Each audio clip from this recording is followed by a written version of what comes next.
Il ne faut pas juger des personnes par le premier regard, tu vois. Mais ça n'a rien à voir, c'est juste la poignée. Donc là, ils sont deux. C'est la route, quoi. Donc si on est bloqué, bah, ça sera sûrement là. Moi, c'est Raph, papa, aventurier et nomade. Lui, c'est Bourrin, un bâtard de 4x4 Hyundai avec un bon vieux moteur Mitsubishi. Ensemble, on va traverser l'Asie et comme chacune de mes grandes aventures, il y aura un but bien précis. Celui de faire passer un message.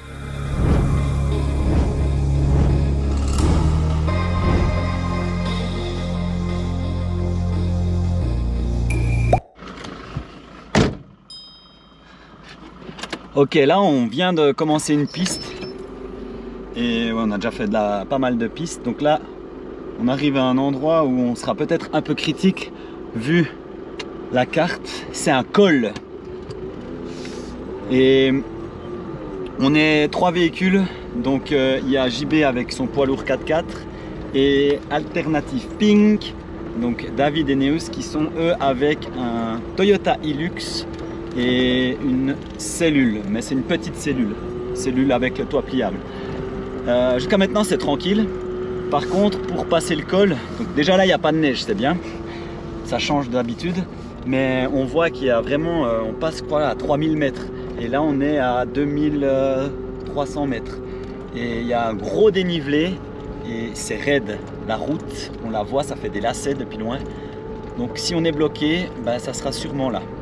Mais bon, là, comme tu as pu voir sur les images, l'endroit est déjà magnifique.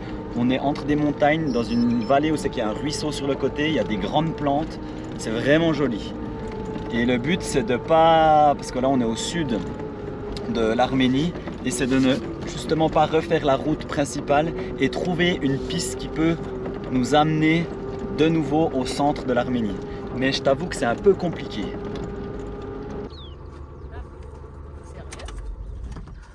Bon, on est fixé au moins de savoir si on veut faire ou pas une piste de porc. Je te montre le petit col qu'on doit faire.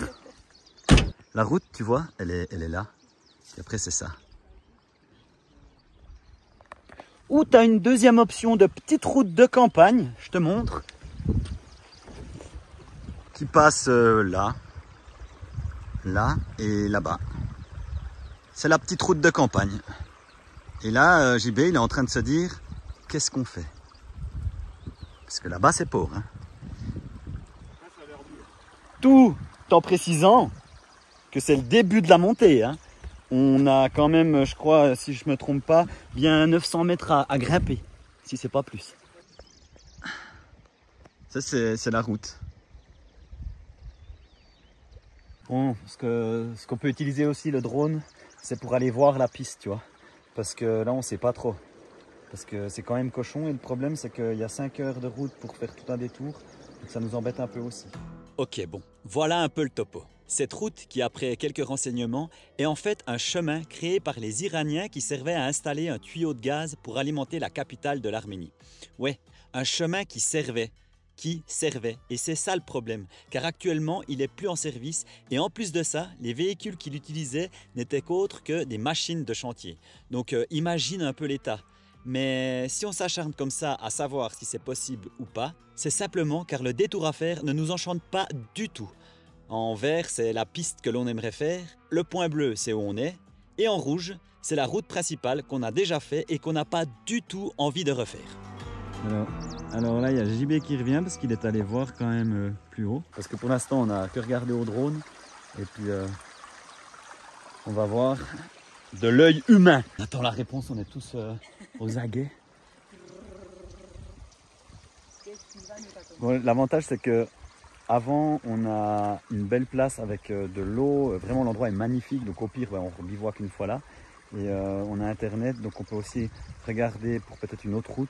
Donc c'est pas souvent dans un endroit retiré comme ça d'avoir internet et puis l'eau et puis tout. Donc on pourra peut-être pas continuer mais on a une belle place pour bivouaquer. Alors JB? Il dit franchement c'est pas pire. Ouais mais comme moi avec les blocs et tout. On est sur du 35 degrés à peu près, je pense, dans la grosse montée.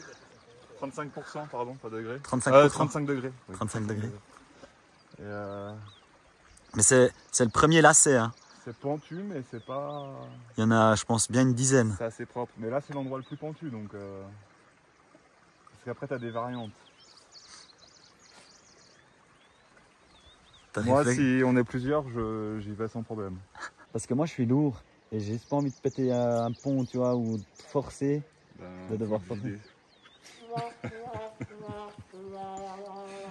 On te laisse un petit moment tranquille et puis... Il est con. On est en grande réflexion, je coupe et tu verras bien après si on est passé ou pas. Bon, finalement, vu que JB m'a mis en doute, j'ai quand même voulu aller voir, donc je vais voir à pied. Là, je suis vraiment au début de la route. Il y a des gros blocs. Moi, c'est ça qui me fait peur. Surtout que je les vois pas forcément étant donné qu'il y a des herbes. Et tu vois, je suis qu'au début, hein. Donc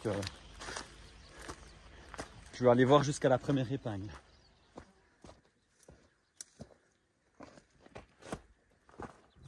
Ça, c'est la route, quoi. Je viens de regarder le niveau avec le téléphone. À des places, j'atteins des pentes, quand même une pente de 38%, en sachant que j'ai pris où il y a le sable. Donc il suffit qu'il y ait encore un caillou devant et ça t'augmente la pente, tu vois. Donc il est clair que non, je ne vais pas passer par là. Après, si j'avais un réel besoin de passer par là, parce que je pourrais pas autrement, je le ferais, mais avec le treuil, pour pouvoir alléger le véhicule, qu'il ait une autre traction que uniquement la traction du véhicule, tu vois. Mais là, là ça sert à rien.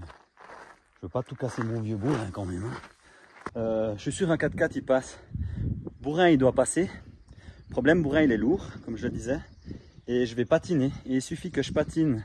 Ma roue patine dans un caillou pointu.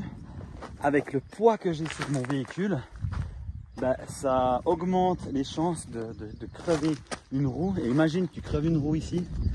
À t'emmerder pour... Ouais, c'est faire de la casse. Et j'ai pas envie de faire de la casse avec bourrin, quoi. C'est ma maison quand même. Donc je ne vais pas passer par ici. Voilà le chemin.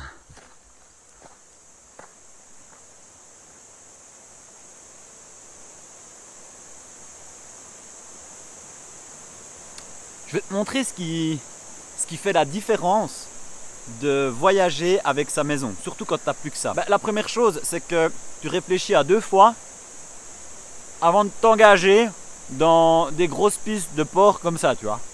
Donc là, on a vite compris qu'on n'allait pas passer là. La deuxième chose, c'est que quand tu as le temps, vu que tu as ta maison avec, bah, tu peux te poser à un endroit et tu habites à cet endroit. Et du coup, bah, tu fais connaissance avec les voisins.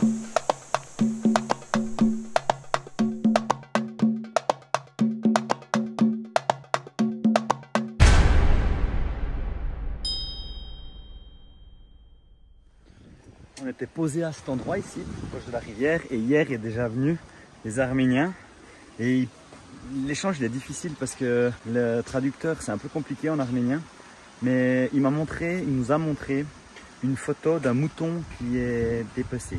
Donc à mon avis on est invité pour manger un petit kebab arménien, tu vois. Un petit kebab, David? Oui, j'adore les kebabs au mouton. Ouais, mais surtout qu'on sait pas encore ce que c'est. On n'est pas encore sûr que c'est kebab au mouton. Peut-être une tête de mouton. Bon, je dois avouer que moi, la ferme, elle est juste là-bas. Mais je vais pas marcher parce que hier, vu que je suis toujours pieds nus, j'ai marché sur un gros bout de ferraille et du coup, je boite un petit peu, tu vois. Donc, pour moi, ça sera l'Ada. Voilà, bienvenue. Regarde-moi ça ici. Ah, puis c'est beau, hein. Bon, je suis privilégié parce que moi, je roule en Lada. Ah, oui, yeah. Oh, family, you have a baby? Baby, you? Oh. Oh, baby. Oh. Nice. Nice. Family. Ok.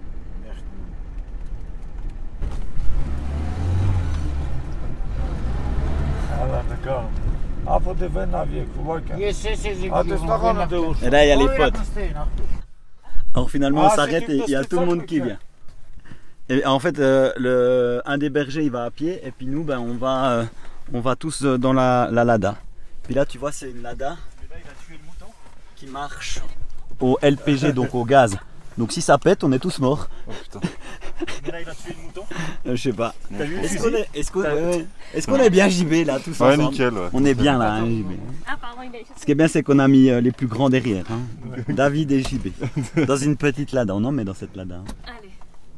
C'est un fusil ou c'est un semi-automatique? Ça a l'air un peu automatique, ouais. Mais il a tiré un bouquetin avec ça.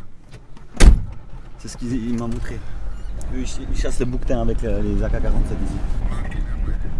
Ah, ah. Ah, ils se mettent tous dedans en fait. Guépin, comme ça, rien à voir, c'est juste la poignée. Ah, en fait, on se met tous dans la Lada. Ah oui. Donc là, ils sont deux. C'est beau ça. Ça va là derrière? Écoute, ça va. Je pense qu'on peut mettre encore une personne dans cette Lada. Donc là, on est 6 dans la Lada. Hein. On est bien. Il roule tranquille. Avant, il roulait en me montrant des photos et il regardait pas la route. Du coup, on partait, vous avez pas vu? On partait dans les talus. Ouh, je me suis même bagnée. C'est bien, c'est qu'il roule tranquille.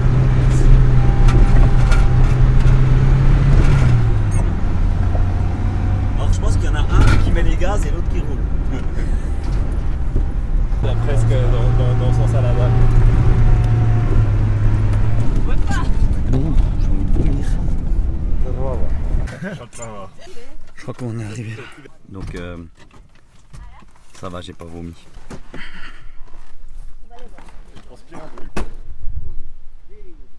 Et puis là, on arrive à sa ferme, enfin à leur ferme.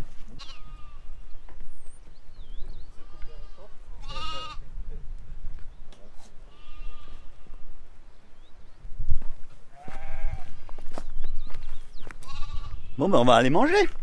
On va aller déjà voir.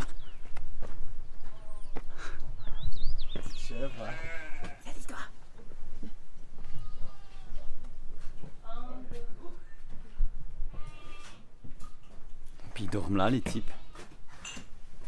Voilà. C'est gentil. Vous rencontrez. Oui.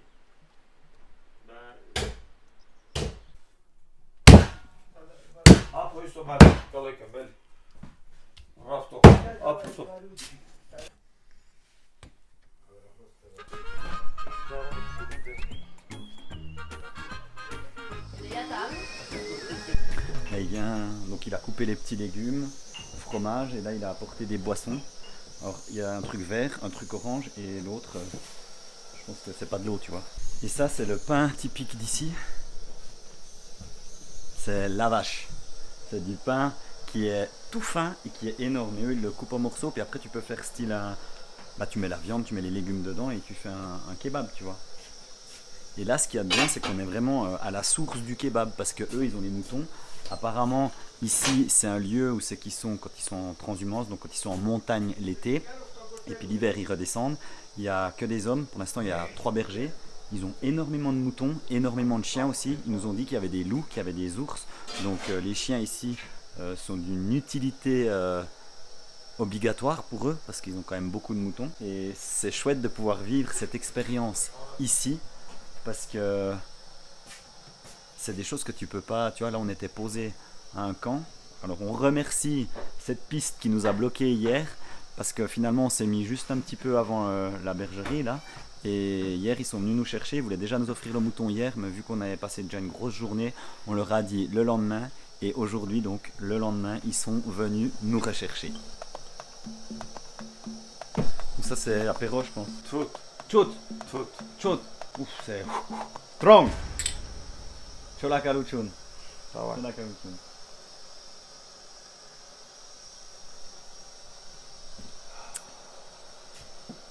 Alors c'est de l'agneau et c'est très fort. Oh pourquoi que me donne pas mal. Et si tu bois L'alcool à brûler avec les tomates. Je sens qu'on va se mettre bien cet après-midi.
Alors je ne sais pas ce que tu penses de ces 2-3 images que je t'ai mis. Ça serait super d'avoir ton retour en commentaire. Un petit pouce bleu pour liker la vidéo, ça m'aide pour mon contenu. Et moi je vais te donner mon retour après avoir passé cette expérience. Parce que je pense que c'est important que je t'explique certaines choses au sujet du montage de la vidéo et surtout ce que je voulais partager. Comme tu as pu le voir, on est arrivé à cet endroit en bas du col, c'était impossible de passer. D'ailleurs, on a appris après coup que même les Arméniens ne prennent plus cette route. Donc de temps en temps, c'est bien aussi de s'écouter et puis de ne pas aller à des endroits quand on ne le sent pas. Ça, c'est déjà une chose.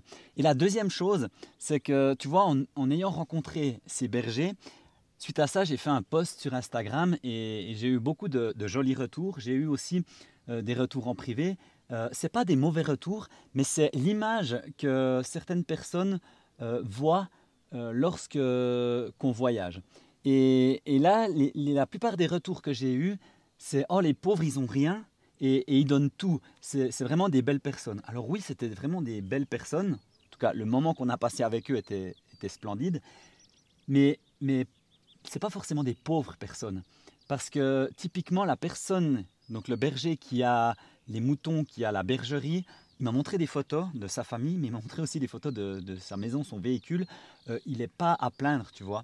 Et je pense qu'il est déjà bien plus riche que moi. Ce que je veux dire par là, c'est qu'il ne faut pas, des fois, juger les personnes par rapport à soit leur physique ou ce qu'ils dégagent. Parce que souvent, ça peut faire peur et ça peut ne pas être du tout le cas.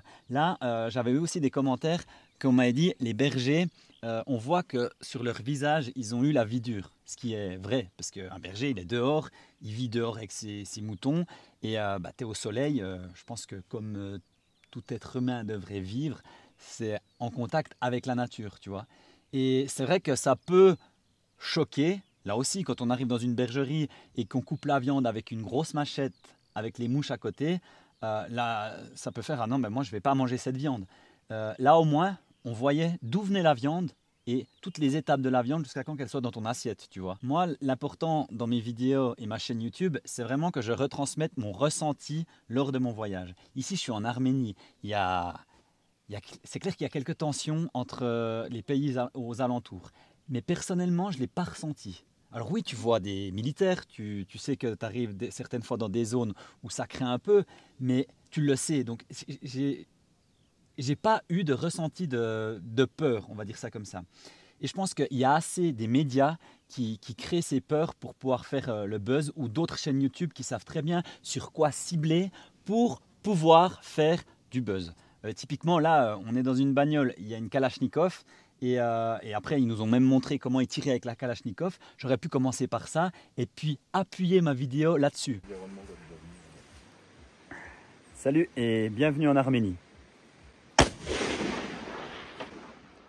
Alors ici, c'est la fête du village. Et j'étais tranquille dans la tente, puis bah du coup... Oui, ils étaient contents de nous montrer comment ils tiraient à la Kalachnikov. Juste à préciser, ils tiraient contre un rocher. Bref, après cette magnifique journée, je leur ai offert une photo. Bon, puis encore une chose, bah, c'est quand il se passe des choses comme ça, je leur fais des petites photos. J'ai pris une imprimante et j'offre ça aux personnes, bah, les souvenirs, tu vois. Et souvent, ils n'ont pas d'imprimante, donc pour eux, c'est quelque chose, c'est un cadeau inestimable, tu vois. Donc ça, c'est un truc que j'ai depuis peu de temps dans mon véhicule. C'est une imprimante mobile et ça me permet de pouvoir offrir un cadeau unique aux personnes que je rencontre le long de la route et qui m'offrent des moments comme ça, tu vois. Donc ça, c'est une bonne chose aussi si jamais tu voyages, d'avoir une petite imprimante que tu peux connecter à ton téléphone. C'est toujours un énorme plaisir pour la personne à qui tu l'offres, surtout en voyage. Ah oui, encore une chose, parce que tu nous vois boire des verres dans la vidéo, je tiens à préciser qu'on n'était pas fin démonté. Quand on t'invite à manger comme ça, souvent on t'offre de l'alcool. Et ce que j'ai beaucoup aimé là avec les bergers, c'est qu'on a testé. Alors l'alcool, il était super fort, mais ils ne nous ont pas forcé à boire, tu vois. Je trouve que c'est aussi une certaine forme de respect, autant pour eux que pour nous. Eux, ils ne nous ont pas forcé à boire. Et nous, on a quand même testé, même si c'était très fort, on a testé leur alcool. Donc ça, ils étaient tout contents qu'on teste leur alcool. Et puis je pense, le petit mot de fin que j'aimerais dire dans cette vidéo, c'est que, parce que tu as vu ces bergers avec un visage qui ont eu la vie dure, une bergerie qui pourrait en choquer certains, l'important c'est qu'il ne faut pas juger des personnes par le premier regard, tu vois. Parce que tu as une image, comme dans beaucoup de choses, mais tu as aussi quelque chose derrière.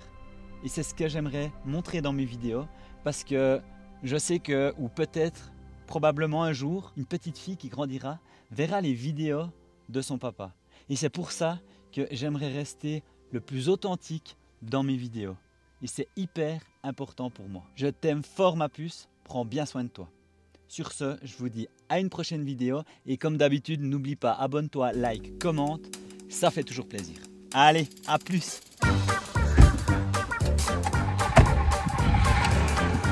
Alors, qu'est-ce qu'il va nous faire là?